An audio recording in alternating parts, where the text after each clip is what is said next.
It is very good to be with you again. Some of you may not be aware that I've been here before. I said again, so that would be your clue. But I work for the Rocky Mountain Conference, and so periodically, meaning about every Sabbath, they send me off somewhere.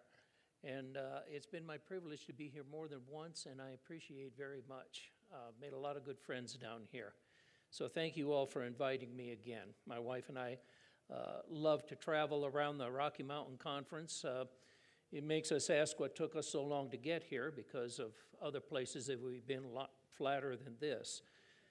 And it's nice to be among all this beauty and to be with you today. Are we hooked up now? There we go. Yeah. Does that look familiar to anyone? You ever look at the labels on the groceries you buy? There's a lot of information there. There's nutritional information like how many calories and how much sugar and how much fiber you might find in there. List of ingredients, allergy warnings. Lots of stuff that the government thinks you might like to know. And there's one thing that's always present on the bag of food, the net weight. You can see it right there, 24 grams. I actually had a lot of problems finding a good slide for the net weight. And I hope this doesn't get you thinking about what comes after the service. But the net weight matters a lot. It tells you how much product is in the package after you remove, the packaging itself. And it's important because it's there to keep manufacturers honest. If you pay for 5 pounds of flour, the government wants to make sure you get 5 pounds of flour, not 4 pounds, 15 ounces. And every year, the government is spending a lot of money trying to keep companies from cheating you. And every year, a lot of those companies are spending a lot of money finding ways to cheat you without breaking the law. Some years ago, I read a story about a woman who was doing her laundry.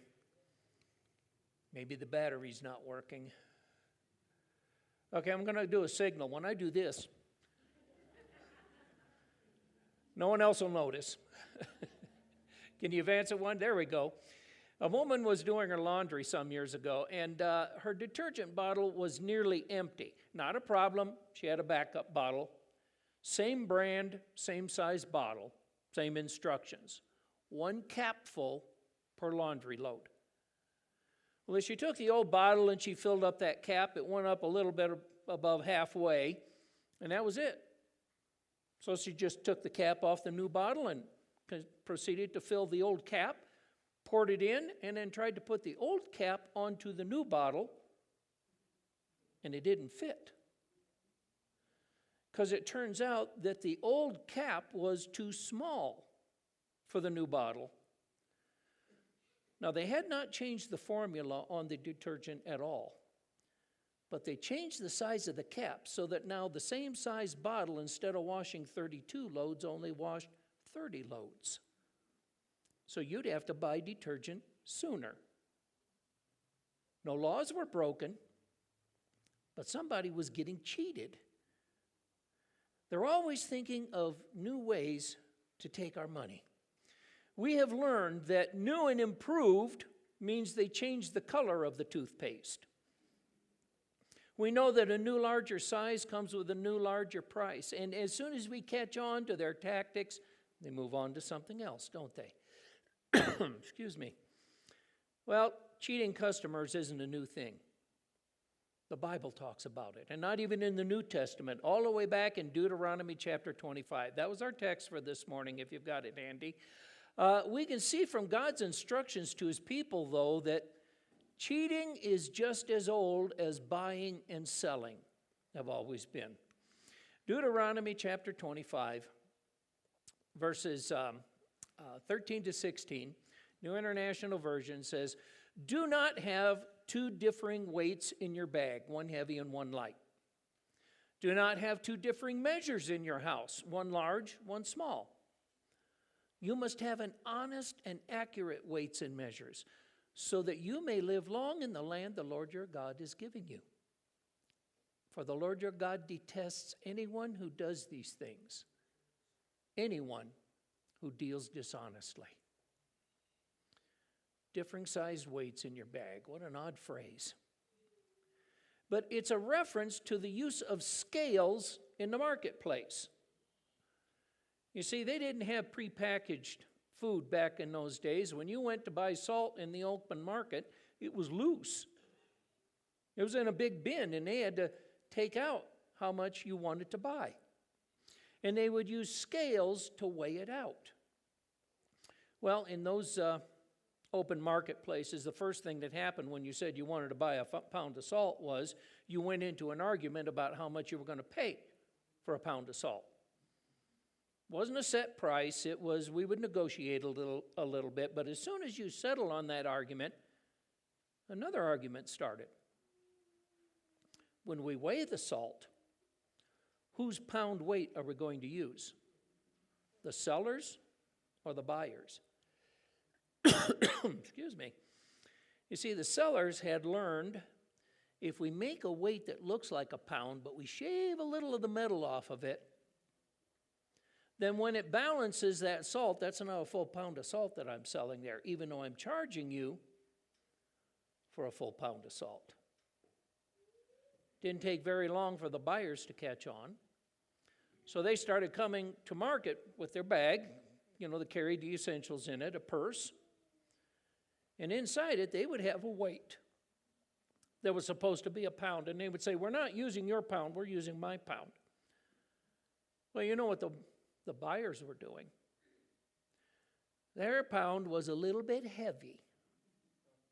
So even though we said that's a pound of salt there, it takes a little bit more of it to balance out my pound versus a little less on your pound.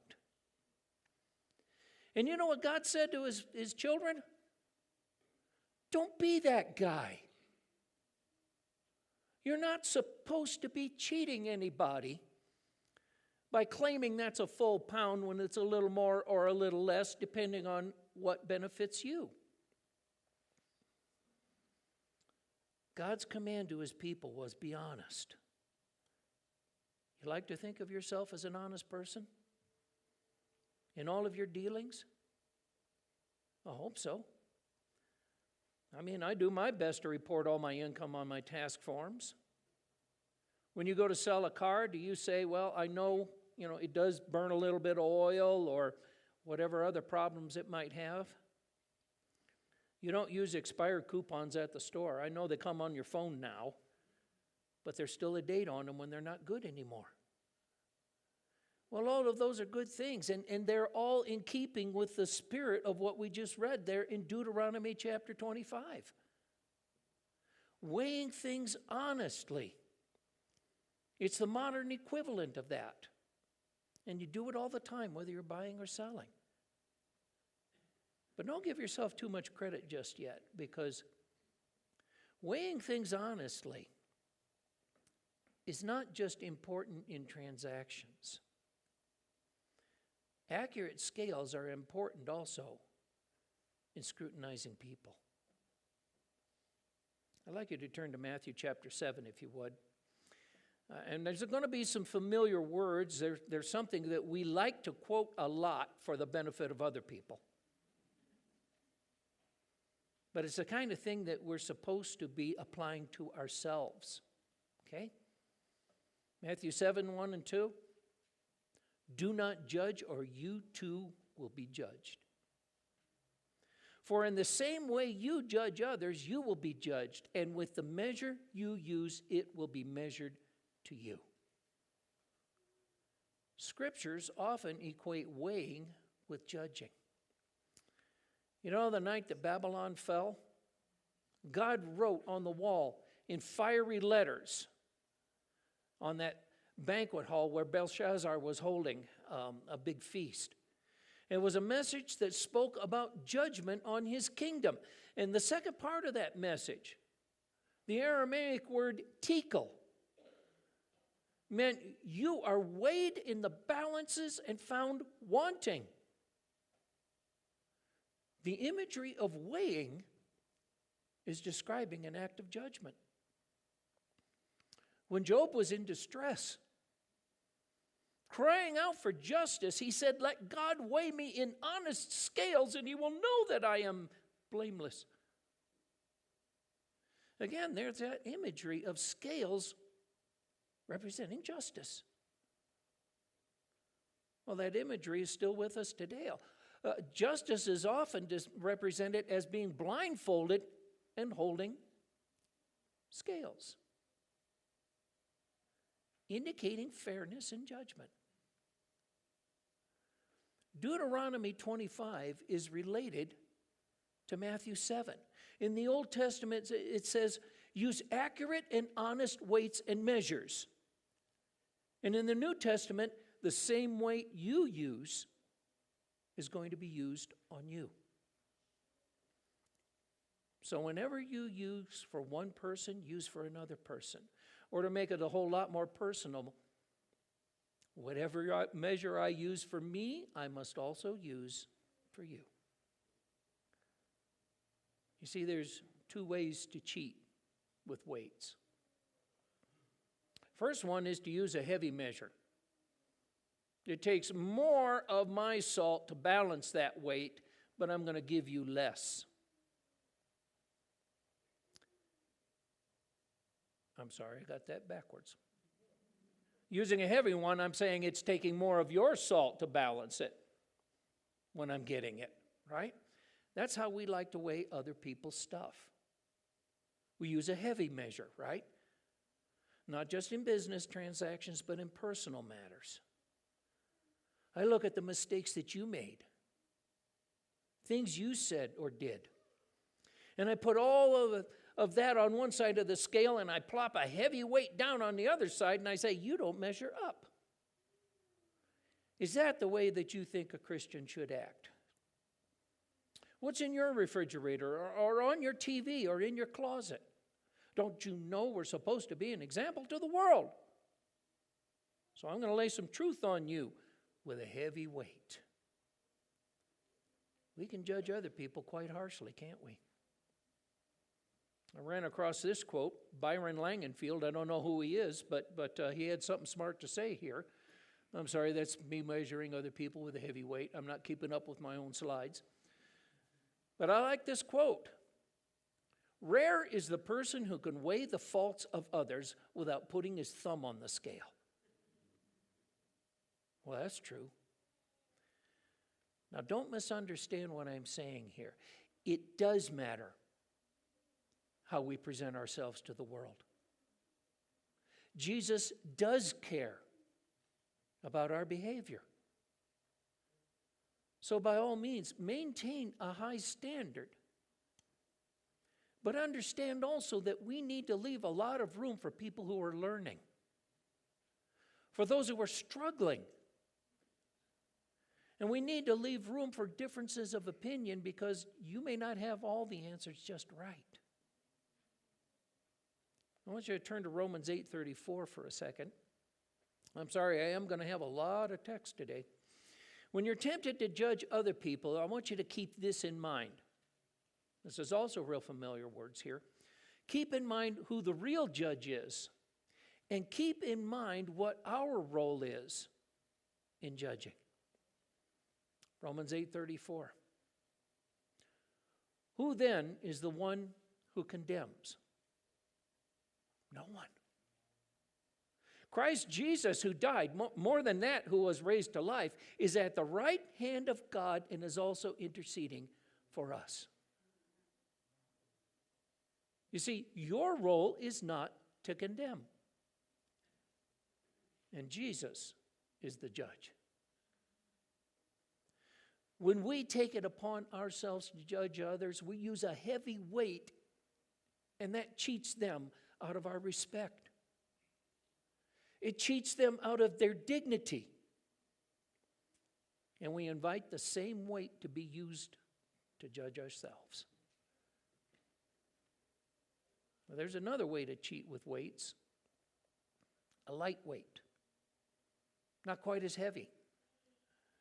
It takes less of my salt to balance those scales, so you get less when you buy from me. That's cheating with a small scale. We love to use that lightweight when we judge ourselves, don't we? After all, everyone makes mistakes. And I mean well, even if things go sideways sometimes. So I'm not going to be too hard on myself. I'm a good citizen. I go to church every week. I take care of my family, and surely all of that counts for something. Well, I think those things do matter in our relationships with each other, but Isaiah tells us that when it comes to our standing with God, all our righteousness is filthy rags. And when the Lord, the righteous judge, brings a case to trial, he never asks, "What did you do?" Because the weight used in that judgment is the commandments. Anyone here feel like they can balance that out? Our deeds have no hope of it. Instead, he asks, have you accepted the sacrifice? Because only Jesus can balance the scales in that judgment. And the small weight that I use to judge myself, it's not going to cut it. Turn to Proverbs chapter 20, if you will, now. The Bible talks about trying to claim righteousness on our own merits. And it uses, interestingly enough, the same terms that we are using today. Proverbs chapter 20, verses 9 and 10 says, "Who can say, I have kept my heart pure, I am clean and without sin?" Anybody? No? Okay. And then look at the second part there. Differing weights and differing measures. The Lord detests them both. You're trying to keep your heart pure, but you're judging other people heavily and yourself lightly. It doesn't work. But it is a very human tendency. And God's warning is, don't use the heavy measures or the light ones. What does he call for instead? Honest weights. A true and accurate measure for you and for me. Because here's the thing. We think of the heavy measure as something that's so easy to use on other people, and the light measure, it's the one I prefer for myself. But it's also just as harmful to switch those weights around. It is not healthy to hang on to negative thoughts about ourselves. To pull out that heavy weight and ruminate on our worst traits. To think about our failures, our sins, our shortcomings, and wonder, can God possibly forgive what I have done? I have caused so much damage. There's things I can't fix because I broke them permanently. I can't expect any grace because I don't deserve it. If those are the thoughts that crush you beneath their weight, put aside that heavy measure and know this. These are the words of Jesus in Matthew 11, and you know them well. Come to me, all you who are weary and burdened, and I will give you rest. Take my yoke upon you and learn from me, for I am gentle and humble in heart, and you will find rest for your souls. For my yoke is easy, and my burden is light. Did you catch those last words there? His burden is light. He does not see you the way that you are so often seeing yourself. If you use a true and honest weight and are straightforward about your condition and know that only His grace can be sufficient for you, He replaces your weight with His. And His burden is light. He is judging you by His merits. And you have no right to pull out the heavy weight and judge yourself more harshly. And it's harmful to do so. Is it possible we can also use a light weight on others and to easily dismiss sin? Decide it's not my place to get involved. Judge not, you know. But when behavior is destructive and harmful, it's not appropriate to ignore it. And a church has a corporate responsibility. I'd like you to turn to Matthew 18, verse 6 now. And I'm going to warn you on the way there. We really, really have to be careful right here. Because it is so easy to use this verse as a license to run around pointing out everybody's faults. But these are some heavy words here. And we have to take them into account. Matthew chapter 18, verse 6. Jesus says, if anyone causes one of these little ones, those who believe in me, to stumble, it would be better for them to have a large millstone hung around their neck and to be drowned in the depths of the sea. Whew, like I said, be careful how we use this. Because a millstone, now that's a heavy weight. Couldn't use up that much salt in a lifetime. But there's a twofold message in here that we have to think about before we hang this around somebody, okay?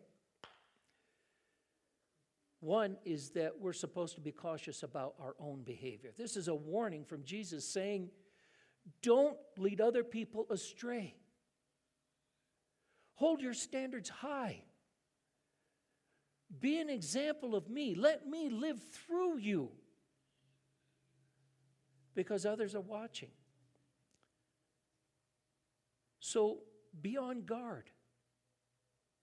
Take Jesus' light burden because the alternative is a very heavy millstone. So message one is be cautious yourself about your own behavior. But the other message involves responsibility, and that's protect the flock. There are those who would lead the flock astray. And if we use a light measure when we are weighing their actions and setting a bad example in their own behavior, we risk damage to the flock.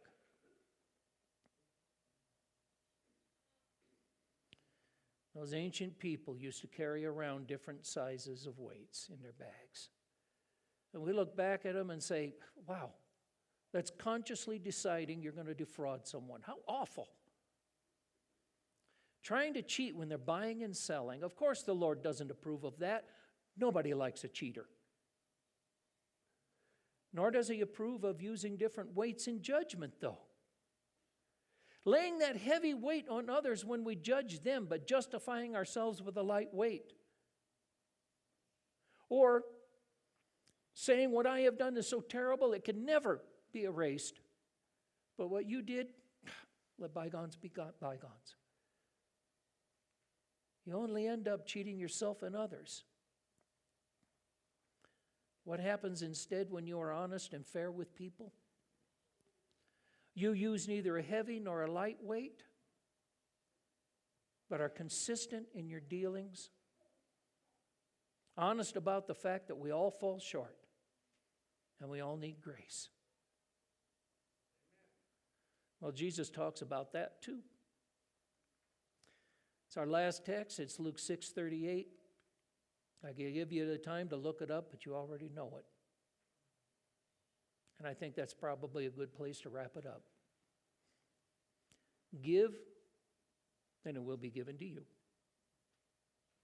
Good measure, shaken together, pressed down and running over, will be poured into your lap. For with the measure you use, it will be measured to you. And those last words are both a warning and a promise. Be careful how you judge everybody, including yourself. Because the righteous judge is watching and weighing accurately. And only Jesus can balance any of us.